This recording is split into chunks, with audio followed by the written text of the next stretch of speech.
Hello and welcome once again to another edition of The Blueprint, Canada's Conservative podcast. I'm your host, Jamie Schmale, Member of Parliament for Haliburton, Kawartha and Lakes Brock, broadcasting live from my constituency office in the beautiful province of Ontario in Lindsay.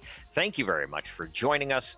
We have an amazing show and we are not slowing down. I know it's summer, but there is still lots going on, so we need your help. We need you to subscribe, like, comment, share this program, help us push back against the ever-moving Liberal agenda. Coming up in the second half of the show, we have Chris Lewis. He's the Member of Parliament for Essex near Windsor, Ontario. He's also the Deputy Shadow Minister for Canada-US Relations and the Shadow Minister for Economic Development for Southwestern Ontario. We are going to talk to him about some of the struggles our border communities are facing during this COVID-19 lockdown. And so that's a pretty important topic to comment about.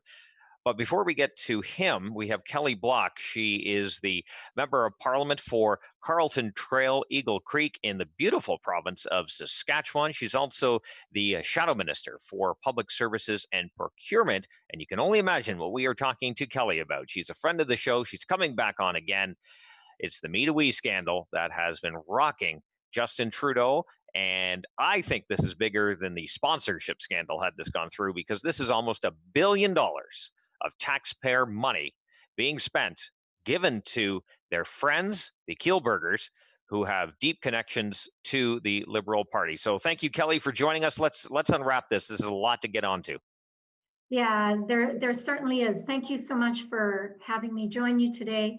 I do look forward to digging into this, as you've said, and as you rightly pointed out, the long-standing ties that our Prime Minister and his family has with this foundation, with the Kielburger organization,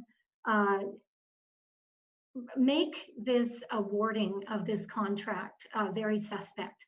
And so I believe that's where we're going today, and I look forward to doing that. Absolutely. So just like the SNC-Lavalin scandal, the Prime Minister's story changed, and it's one excuse from the other. So first we heard that Me to We was the only charity, the only organization that could deliver $912 million to students. And we found out from the public sector union head that that's untrue. The public sector, which has looked after billions of dollars through CERB and other programs, they were able to get that done. So there's no reason why $912 million could not have been executed through a program. Absolutely, and you know, it's as other charitable organizations, the president of PSAC started to weigh in that you know, we got a much fuller picture of what was happening here, notwithstanding the questions we had when it was publicized that the We organization was being awarded this contract. Certainly we had questions, but as others started to weigh in and question, you know, whether or not that statement was accurate, whether or not there was, you know, this was the only organization that could actually administer this program, and then having Chris Aylward weigh in and say, look, that's absolutely ridiculous. And I'm paraphrasing, I'm not quoting him. I could quote him. You know, he absolutely said, Mr. Trudeau's claim that We Charity is the only one that can administer the new grant program is not only factually wrong, it's also insulting to our members. And he goes on to say, PSAC members have worked hard to support the government's rapidly evolving response to the pandemic and remain committed to doing so, which is, again, why I think he found this extremely insulting. Well, let's go even deeper. So there are some connections here to the Trudeau family itself and the Liberal Party. First of all, according to numerous reports, we have the founders of the charity, Mark and Craig, who have either donated to Justin Trudeau's leadership itself or the Liberal Party, no other parties at all. Justin Trudeau's brother is involved in this foundation. His mother is involved in the foundation. His wife has spoken at a number of events. So has Justin Trudeau. In fact, Ms. Trudeau caught COVID-19 while she was in London, England, speaking at a We event there. And so this was also one of the first speaking engagements Justin Trudeau did after first being elected in 2015. It was to an audience of future voters that we had set up that invited him to speak at a platform that would be, I think, quite lucrative to any politician. And one of the Kielburgers is also on the committee that sets up the leaders debate in the election. So, and this goes on and on. Maybe you want to respond to that till I get to the next part. Well, quite honestly, I would say nobody, I think, questions an individual's ability and opportunity to support, political parties or individuals who are members of parliament. Nobody's questioning that.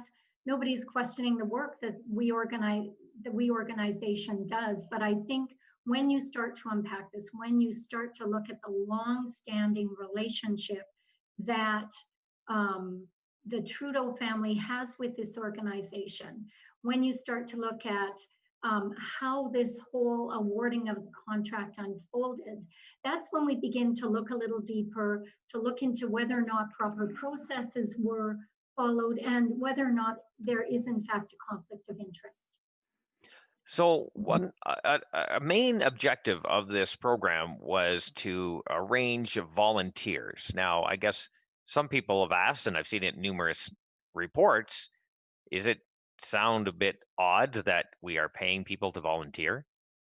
Well, I would put to you that once somebody is being paid for work, they are no longer a volunteer.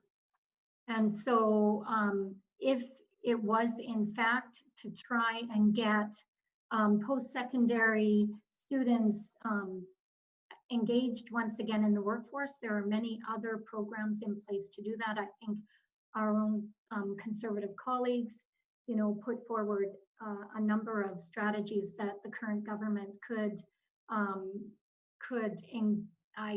implement that would actually do that. And so, yeah, this is a little suspect that you're suddenly asking an organization to recruit volunteers to volunteer where, we don't know, to volunteer doing what, we don't know, but that they will get paid for their hours of volunteerism. And I think that, again, just causes us to have so many more questions as a result. So according to the National Post, they are saying that the We Foundation is going to, or was going to, hire up to 450 volunteers for their organization. The National Post is also reporting that the charity was scheduled to keep about $19.5 million as a fee for their service. And as we saw going forward, as you talked about, getting those to recruit, we intended to turn, according to the Globe and Mail, teachers into recruiters, offering them up to $12,000 to sign up and manage students. And not to mention, summer camps were then reported to line up to get $25,000 for signing up campers. Right. Again, I think there's so much ambiguity around this program, what it actually is intended to do. I think other charitable organizations have made those same observations. And I would just put to you that when an organization is awarded a contract to administer a program, and I think the Prime Minister stated that the We organization was not going to benefit, was not going to make a profit on this program. However, you take a look at the fact that it was reported 450 positions in this organization. Again, conflict of interest when you're administering a program and then are going to be a beneficiary of that program to the degree that it's been reported. So there are so many questions here. So one, I will ask you too. So Justin Trudeau says the We Charity was the only organization able to handle this program of $912 million. Then after detail started coming out, there was public pressure. The media was asking questions. They decided to pull back on that, cancel that contract. So now it goes back to the public service that the Prime Minister at first said wasn't able to execute this program. how does he fix that? How does the public service feel about this? Now they're able to do that, but they've done it with CERB and a number of other programs that had billions of dollars being sent out the door. I think that's a really good question that you're asking, Jamie, and I think it's one that is on the minds of many of us going forward. If in fact the WE organization was the only organization that could administer this program, then I think they will have to rethink the whole program if there is no other organization that can do this.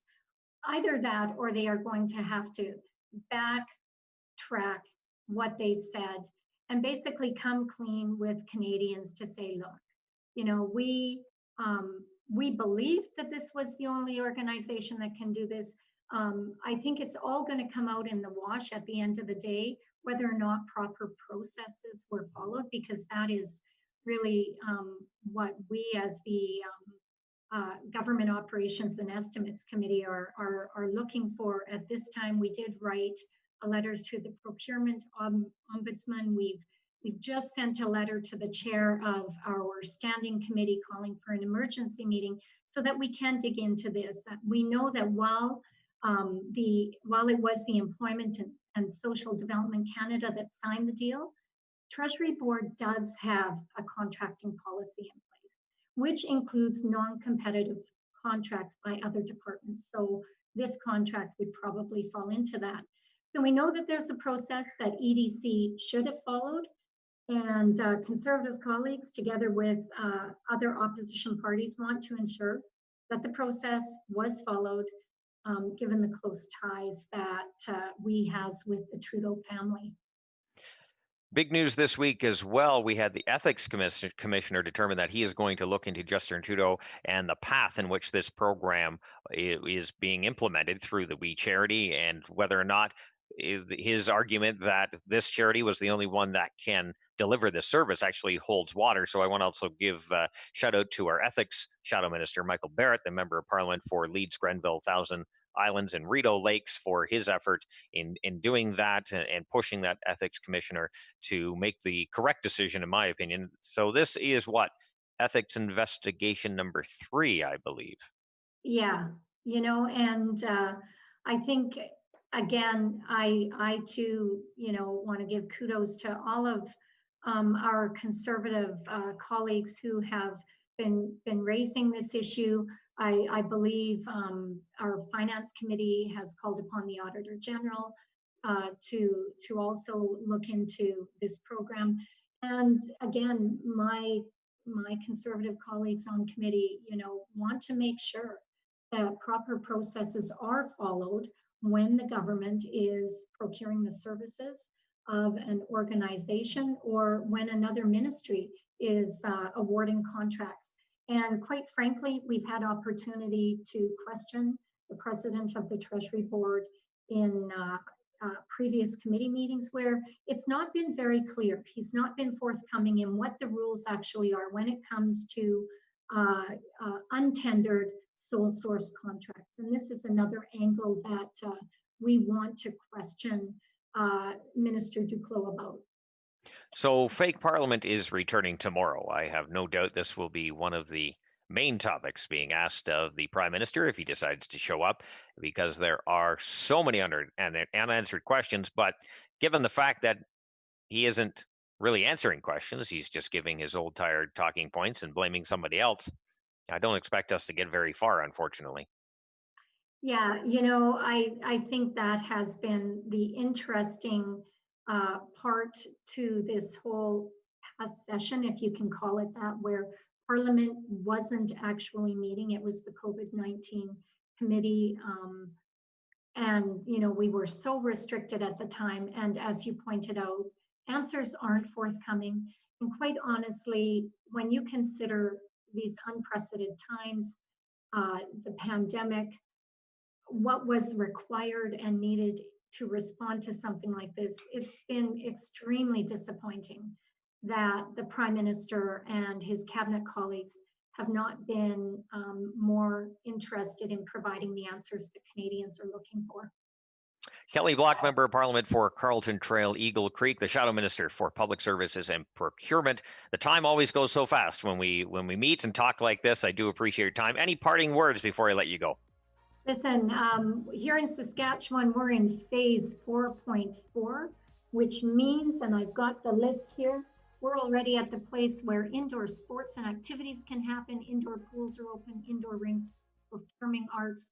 If you need a place to come and spend some time, think about Saskatchewan.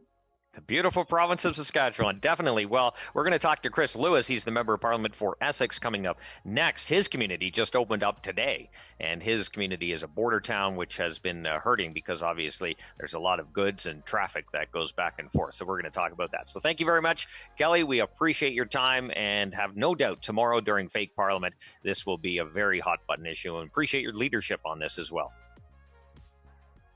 Excellent. So don't forget, remember, listen to us. Obviously, watch us on this platform, but listen to us on platforms like Spotify, CastBox, iTunes, Google Play.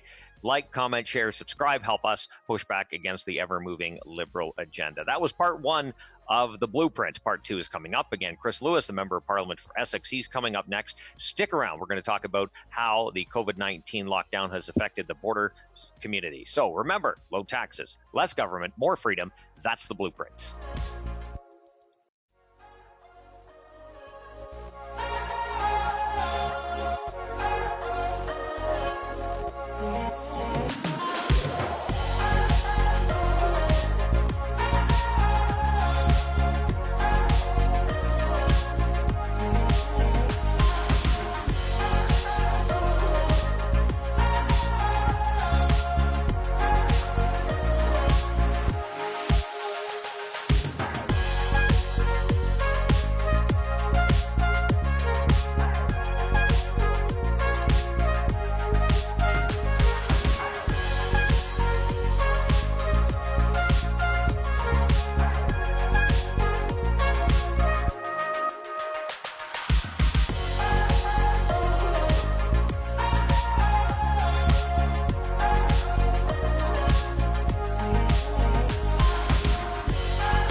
Welcome back to part two of the Blueprint, Canada's Conservative podcast. I'm your host, Jamie Schmale, Member of Parliament for Haliburton, Kawartha Lakes, Brock, broadcasting live from my constituency office in Lindsay, Ontario. And we have another Ontarian as the second guest of the program. The first half, if you missed it, we talked to Kelly Block. She's Member of Parliament for Carlton Trail, Eagle Creek out in Saskatchewan. Talked about the very questionable awarding of a very lucrative contract to the We charity. You probably heard about it, $912 million to recruit volunteers. No one's really sure about how that process came about, why the public service wasn't able to handle that, considering they've handled billions of dollars out the door with programs like the Canadian Emergency Response Benefit, the business account, the wage subsidy, you name it, many others. And so we're also investigating the ties that the Kielburger brothers have with the Liberal Party. So we want answers for that. Fake Parliament's coming up. But she also ended the program with a very interesting comment that Saskatchewan, I believe she said, was in phase 4.4 of the reopening plan. And my friend here, Chris Lewis, the Member of Parliament for Essex, the Deputy Shadow Minister for Canada-US Relations, is joining us now. His community is just opening up now. Chris, thank you for joining us. Well, thank you so very much, Jamie. And it's a real honor to be here today. And I almost feel like a rock star because you're a rock star, sir. And you certainly read a fantastic message, the real strong conservative message right across Canada, and it's one that I'm really proud to be part of. And thank you for all your hard work and how you continue to, bring people to the table to talk about the real tough things that literally need to be talked about, because there's a lot of nonsense that's going on, and we have to bring it to the forefront. That's our job as opposition. And so just thank you, Jamie, on that front. It's an honor to be here. Well, with amazing personal compliments like that, you can come on the show every week. I'll make a spot for you. It's done. Well, I'm just trying to get a few more kudos. Very interesting from MP Block. So I was born in Saskatchewan. I don't know if you know that or not. In Regina, Saskatchewan. Moved back to our hometown. My father was a dairy farmer when I was 5 years old. And Kingsville is a really unique, really neat place. And I got to tell you, it really hurts me to hear. I'm very happy for MP Block. The very fact that they're at 4.4 today at 12 noon. My municipality, Kingsville, not my riding, my municipality where I live, literally got to stage 2. So we've got small businesses, we've got medium-sized businesses, we have large businesses that are literally bleeding. They're hemorrhaging. They have been. They're about 4.5 weeks behind the rest of the country. And although it is fake parliament, Jamie, I will tell you, I've never been prouder to be back in Ottawa. I'm excited to sit in the House of Commons tomorrow to hold our Prime Minister to account, to make sure that each and every, let's not forget, the Prime Minister said at the onset of COVID-19 that no individual and no business would be left behind.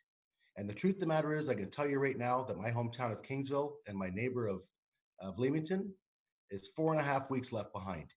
He needs to come to the table. He needs to help them out financially. And I'm very happy that we're in stage 2. I think that Premier Doug Ford has done a fantastic job along the way.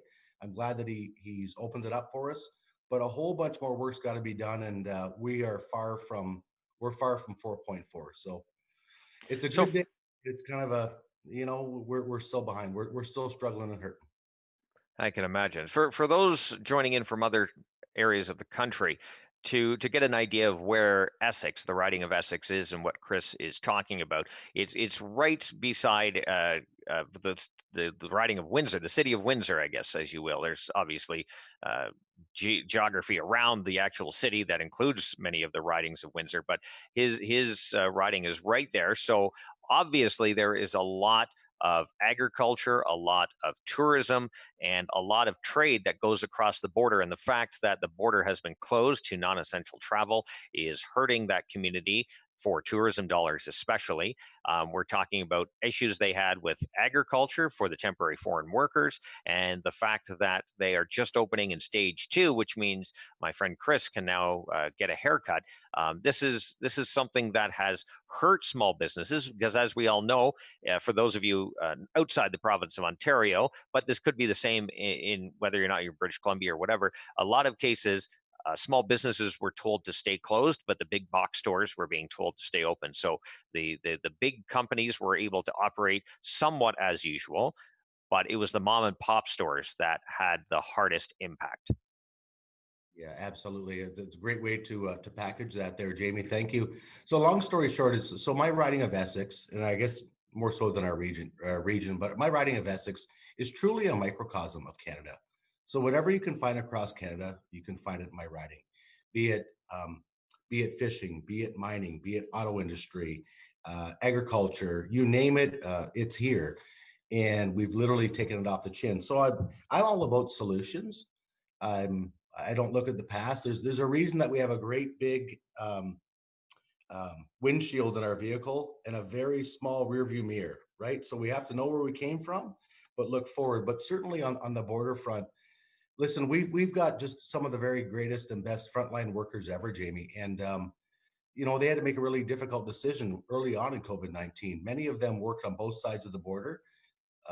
Most of the people watching this would know that Michigan certainly was it really took it off the chin too with regard to COVID-19. So many of our nurses were working on both sides of the border, and they had to make a decision.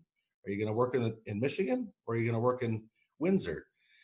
And Zoom meeting after Zoom meeting after Zoom meeting to discuss this with our health units and whatnot. We basically had to make that very, very hard call. I suppose when it comes to the border, I'm kind of like this. If I listen to the news in the U.S. side, I hear 3 days ago Florida has 11,000 brand new cases in one day, the highest of any one day. If I listen to yesterday's news, it's 12,000 in California. The truth of the matter is, we as far as Canada are starting to level back out.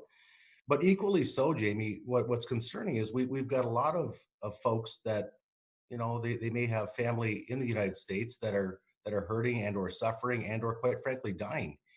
And we've got to cut through some of this red tape and get those folks with their loved ones. I'm not suggesting we open up the borders tomorrow, but there's a lot of moving pieces to this, and it's certainly not easy times. There's a lot of moving pieces to this puzzle, and we're going to continue to fight through it. I will tell you that again, fake government. Yep, I totally agree. Never been prouder to be here to hold the prime minister to account. So, as a border community, and you're obviously having talks with the people in the auto sector as well, how is the supply chain holding up based on the fact that some factories have been shut down for a few weeks, either voluntarily or due to COVID-19? What are you hearing?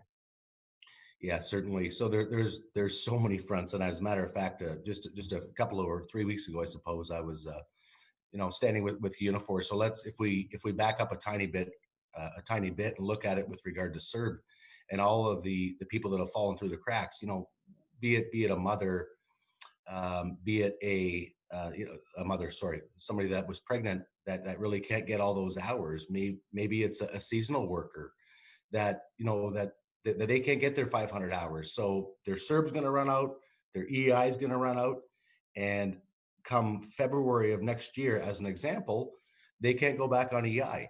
So there's some real huge issues happening right now. Obviously, our steel industry down in our area is enormous, and they're taking it off the chin too. So, in light and despite of everything that's happening, Kuzma should be in full swing right now. And the truth of the matter is, it really can't get its act together either, because we don't have those open borders going back and forth. I do want to give a huge kudos to our truckers that continue to work so incredibly hard to bring the much needed commerce back and forth across the border. The truth of the matter is, if COVID-19 doesn't take us out, then the lack of food and supplies will. So it's vital that we continue to keep that commerce moving forward.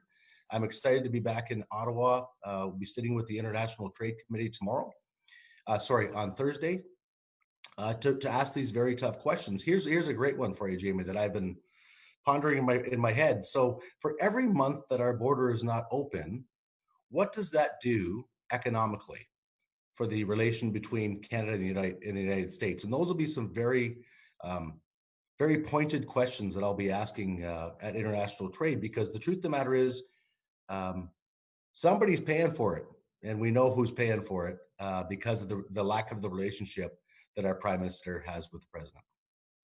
Given that your area is one of the last to open up in the province of Ontario, what are you hearing from your small business owners, the ones that have been most impacted by COVID-19, the ones that have been basically told to close for longer than usual times, given the fact that, as mentioned before, the big box stores were able to open? What are they telling you? Are they telling you the programs are sufficient? Some are probably able to access them. I know a number of my area have not been, for a number of reasons. Some of those problems have been fixed along the way, some haven't. One being the business community. Those that use a personal banking account to do their operations still do not qualify for that $40,000 loan. Yeah, you're absolutely right. So again, I'm really happy that today is a day to celebrate that they're actually in the stage 2, not the 4.4 as I wish we were. So tomorrow in the House of Commons, but obviously during the COVID discussion, so to speak, I'll be asking for some very direct questions on behalf of businesses in Essex. And it was all their idea, and I'm literally the messenger, and I'm really proud of them for that. So they're talking about things such as HST relief out through the end of 2020. They're talking about things such as on the 40,000 CERB loan, that it becomes now not a loan, but all 40,000 becomes a grant. let's not forget, let's be very, very clear. Just because we just got into stage 2 today doesn't mean that we're going to get to stage 3 and stage 4 as quickly as the rest of the municipalities and the regions across Canada. So it's a celebration today, but we're still a long ways away from catching up to the rest of Canada. Canadians are very compassionate people, and they run to problems, and they understand that when somebody's suffering, they go there and they go there quickly. And that's what I'm really hoping that the Prime Minister is going to jump on board with tomorrow. And I guess one last point to that, because Kingsville and Leamington specifically were the last two, Jamie, in Canada, we've got a bit of a stigmatism in that, we're kind of a bad place, and that, quite frankly, is not the truth. But we rely enormous on our wine industry to flourish. We rely so much on people coming to our region, and people are, quite frankly, afraid. I'll be calling also for the tourism industry, federal tourism, to infuse dollars to our region to really help them get the message out that Kingsville is alive and open, Essex is alive and open, and my heart really hurts and really bleeds. As you can tell, I'm being very passionate about this. Tell us a bit. We're running out of time, but I do want to hear the fact that your community is one of the last to open. But tell me how your community holds together like that. In my area, I don't know what it's like in Essex right now, but it's 30 plus degrees, almost 40 with the humidex. People are coming outside. We entered stage 2 a few weeks ago. How do you keep together as a community, knowing that there are others around you that are able to get their hair cut per se, or visit a restaurant on a patio? Yeah, absolutely. I would suggest that I was asked this very question yesterday in an interview, and I got to tell you, one of my very favorite things about the riding of Essex and the town of Kingsville, quite frankly, is that when somebody has nothing, they still give the shirt off their back. I have never been more proud. I have never saw more people rally around those that need to be fed, those that need a phone call. Mrs. Smith in the corner that everybody may or may not know that she's a widower or widowee. Just a phone call. And I guess, Jamie, it really gets down to the grassroots, and that's where our community comes from. It's probably no different than a lot of the communities across Canada. But I'll tell you, this community has rallied. They have rallied through PPE. Our distilleries have made so much hand sanitizer. Our auto industry has made so many masks, those types of things, ventilators. It goes on and on and on. And it's time for us to start to reap the benefits for that. So at the end of the day, I guess I will leave you with this last thought, because I know we're running out of time, Jamie. Leave it with this. I get asked all the time, bud, what a horrible time to be a politician.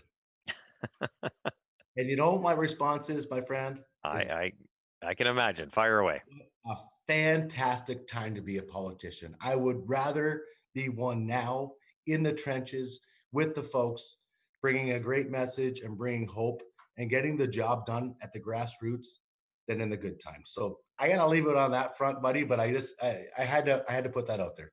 I appreciate you coming on. Chris Lewis, Member of Parliament for Essex and Southwestern Ontario. He's also the Deputy Shadow Minister for Canada-US Relations, also the Shadow Minister for Economic Development for Southwestern Ontario. We appreciate his time, and we appreciate your time for joining us here today on The Blueprint. We will be back again next Tuesday at 1:30 p.m. Eastern Time, because we do not slow down. Although it is summertime, there is still lots going on. We still want to push back against that ever-moving liberal agenda, and we need your help to do that. So we ask that you share, subscribe, like, comment on this program, and together we can do that. So again, thank you so much for joining us today. Next Tuesday, 1:30 p.m. Eastern Time, another edition of The Blueprint. 2 more great guests, because after fake Parliament tomorrow, there will be lots to talk about. And of course, low taxes, less government, more freedom. That's The Blueprint. Thanks for joining us.